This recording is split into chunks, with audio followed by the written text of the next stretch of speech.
What did you want to ask me about on? Don't run it yet. Let me find out what you want to ask me about. Do you want to ask me questions and have me answer them? How do you want to do this? Okay, I don't know what you want to do. Pick a topic. For instance, one thing, if you don't mind talking about how your legal hassles are going. Well, okay.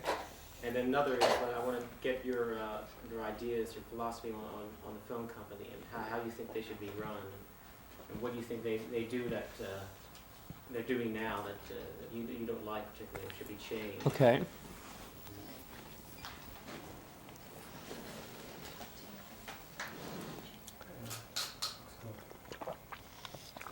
Now, how much time do you want to shoot this? You just talk as much as you want about it. Okay. Did you want me to demonstrate some more on the computer? Yeah, we could do that too. Yeah. Let me load in another program. Let me see if I've got it here. Yeah. Okay, this is another. Oops. Put it in this microphone. This is another program that I'll show you too.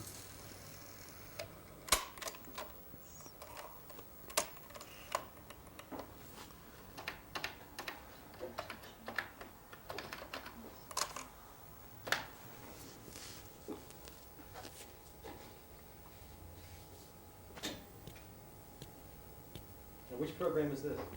This one's a Lunar Lander program. This is a rocket ship. This is the one that, what's that? I remember this one. Yeah. Are we recording now? Yeah, we just started. Okay.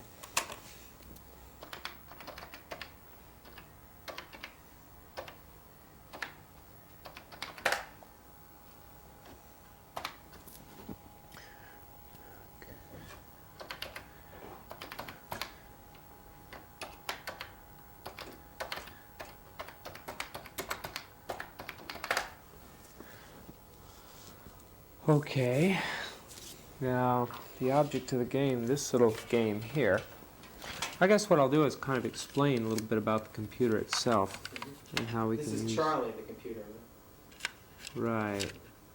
Let's see here. Yeah, that's the thrust control here. And this is a sideways control here. Okay, I've got it. Now, there's a rocket ship there. We'll lift it up off the crater. Okay. This is a rocket ship space simulation done on a home computer. And by the use of these paddles, I can lift the rocket up over this mountain peak, like so, and land it on the other crater. Now, one paddle controls its movement right and left, and another paddle controls its, notice I'm out of fuel, and a crash. Came in too loud, came in too hard. Well, I used a lot of fuel getting it originally set up. Let's try it one more time now. This is a fresh game.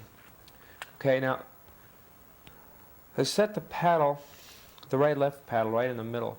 Now, if I move the right-left paddle, like all the way over to the right, notice the fuel, I'm using a lot of fuel.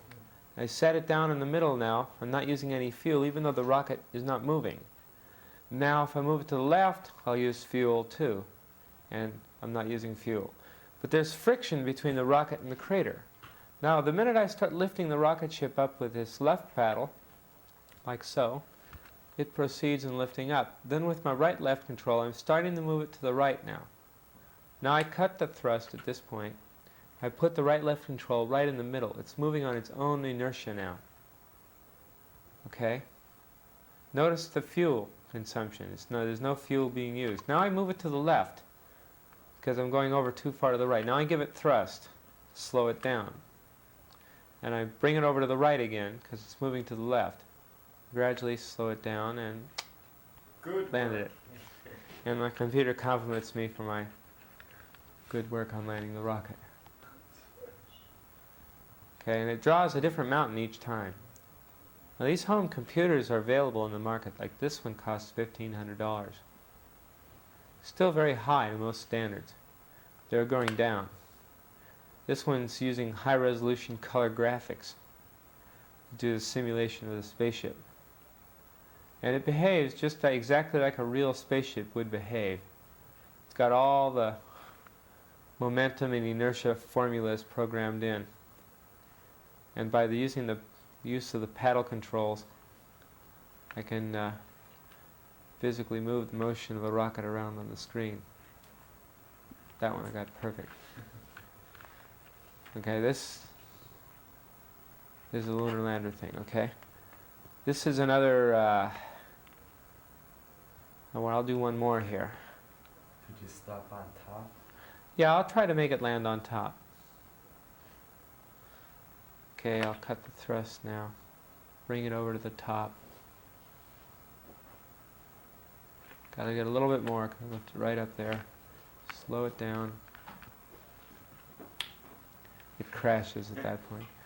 Now sometimes it'll draw a mountain that's flat, or with a little flat side. Like I'll try to land it right there.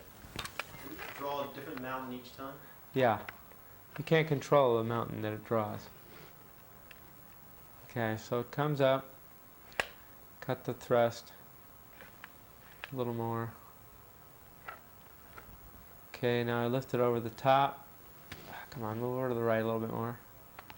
That's it. Now I'm going to give it thrust to the left now. To the left a little more. Okay. And try to land it right. Crash. Didn't make it. So there's a nice little flat spot up there.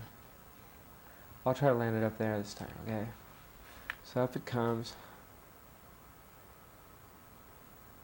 Okay. I kill the thrust about halfway up. Then move it to the right. Move it more to the right. Oops, give it some thrust. That's it. And it's right about there. It's as good as I can do. It would have crashed. So this is the Lunar Lander game. You can amuse yourself for hours on this. It doesn't serve any useful purpose other than simulating the behavior of a rocket ship, which has, they use a similar type program, but it's a lot more complicated, got a lot more controls that are fitted to the same as controls of the Apollo. Okay, and I bring it down again. Oops. Thrust it.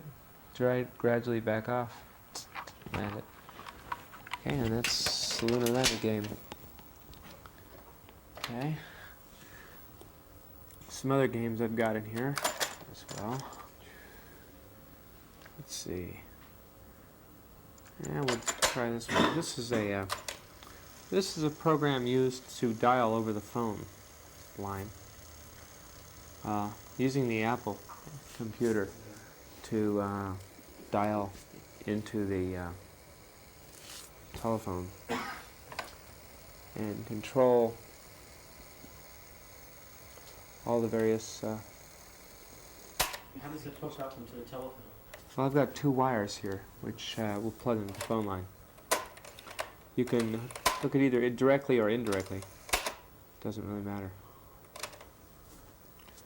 Okay, let's see. First of all, let's see. It says here I've got the load. So reset, set it up, and load it. This is the original program. There's two kinds of programs. One program written in a language called BASIC, and another one, a language written in assembly language. I've got to get them both loaded in before I can try the program.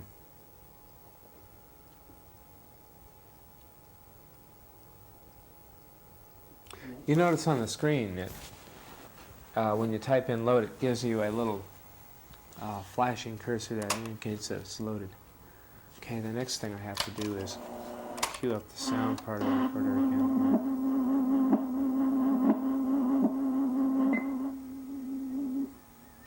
Okay. Now I type in, I hit reset. I type in memory locations that I want to load the program into. Play and return. Now this will load in the second half of the program. This one comes in 2 parts. Most of these other programs, game programs and all, come in just 1 part. Can There you we go. explain about scanning? Yeah. Phone Phreaks, a lot of times people on it, most of the Phone Phreak people will try to use scanning. I'm not going to let this one scan because I don't have it hooked up to the phone. But I think I'm ready to go. Let's see if I've got the program in there first. Yeah, that looks right. That looks right. That looks right. Good. And this looks right. Okay, that's what a program looks like. It's flashing by quite fast. It stops for a while and it continues. There, that's what a computer program will look like. This is written in BASIC, a relatively easy to use language. You can learn it in a couple of days. Type run, that runs the program. Okay, it stops, the screen goes blank for a little while, and it'll sit there and calibrate itself. What does that mean? Well, the electronic circuit inside the computer, inside this telephone interface board, has within it a feature that allows it to self-calibrate. Okay, now this is what you've got. You've got input number, dial number. You can exit from the program. You can calibrate, which is what I've already done. You can hang up manually. You can pick up manually. You can enable the dial. Let's see, hang up, just H for hang up. Yeah, I hear the relay clicking and pick up. Hang up, pick up. Hear the relay? Okay. So what it does, Yeah. Now here I for input number, and it asks for area code, prefix, and number. Like if I want to call my number, I'll call it 226 1111. That's not my number, that's just a made-up number. Okay. When I hit carriage return, it disappears. Now to display number, to look at current number, I type L, and that's the number. Displays it on the screen. Okay. Now I want to do is I want to dial the number. So I hit D. First of all, I have to pick up the phone, hit P, and P, and hit D, and it dials a number. This is all done without touching the phone. Right. The number disappears. And auto dial enables an auto dial feature, which I don't have hooked up right now.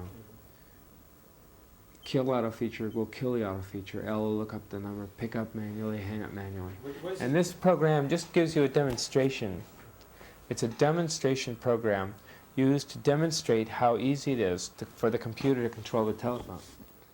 There is another more sophisticated program that I'm currently working on where I'll just simply type in the name of the person that I want to call over the telephone, and the computer will automatically dial up that number.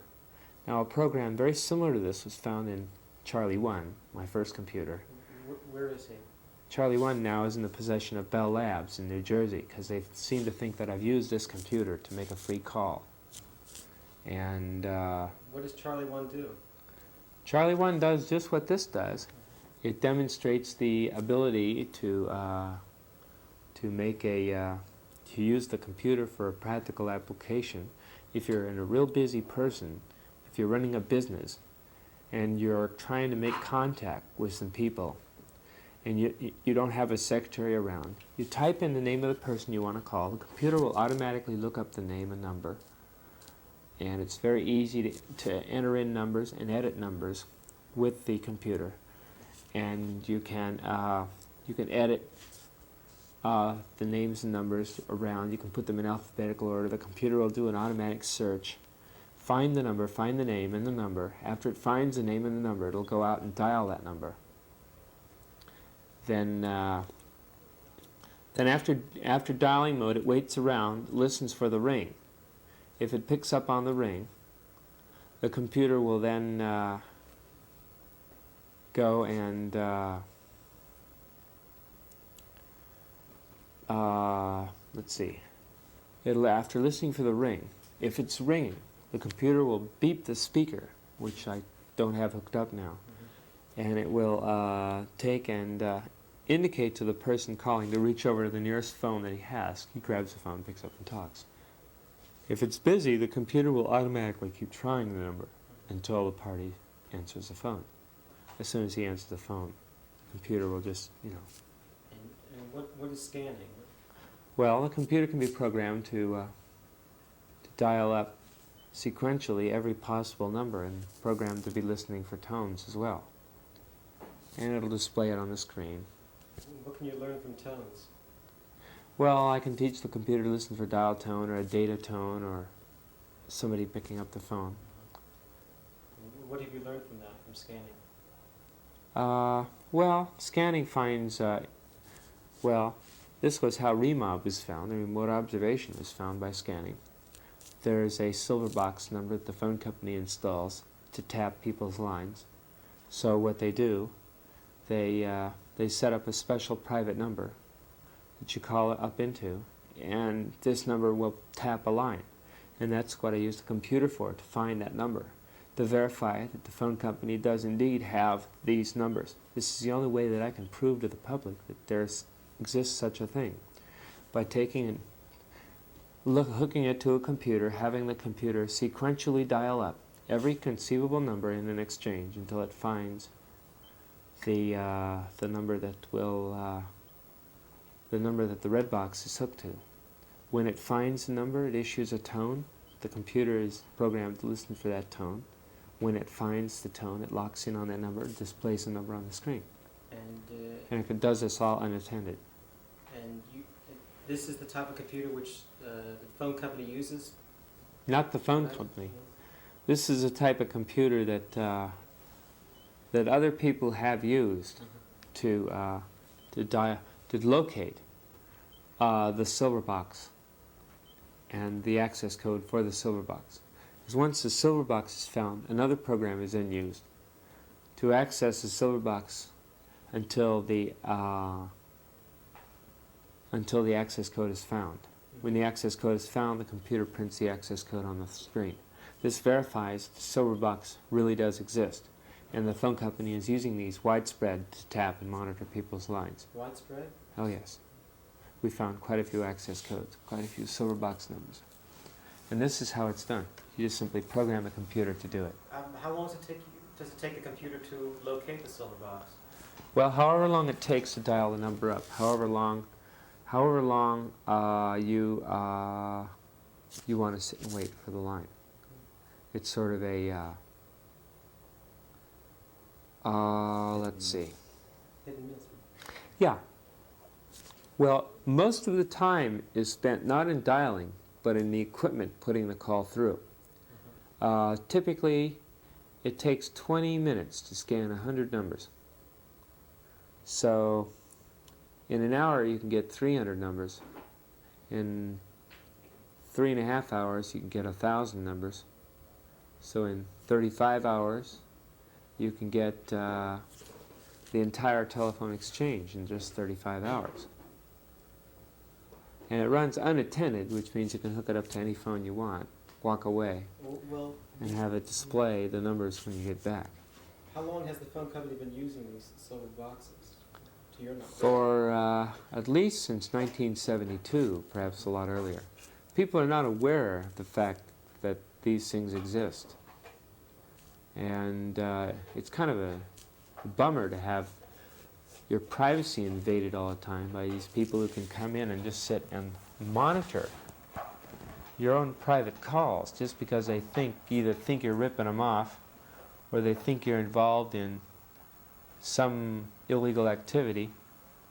And they'll monitor anybody. They'll monitor their own employees. They'll monitor people who don't even work for the phone company, that work regular jobs, just because they think these people are, you know, who knows why.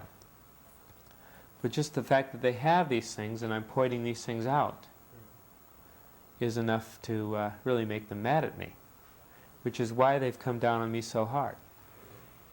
You want to tell us about the litigation you're under? Well, I can't talk too much about the case itself, other than the fact of I was arrested because they think I was using the computer to find their silver box codes or whatever else they think I was looking for.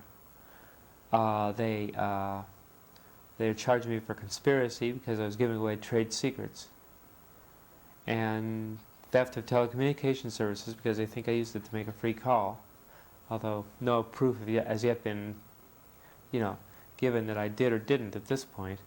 And that's basically all I can say about my current case in Pennsylvania. But the fact that I've got this computer, the fact that it's on the market and it's available to anybody who wants to buy the computer, and the software is what I've written. In other words, the program that actually makes it do that. And to give you an example of what software looks like, I'll show you what it looks like. This is the first page of the program. There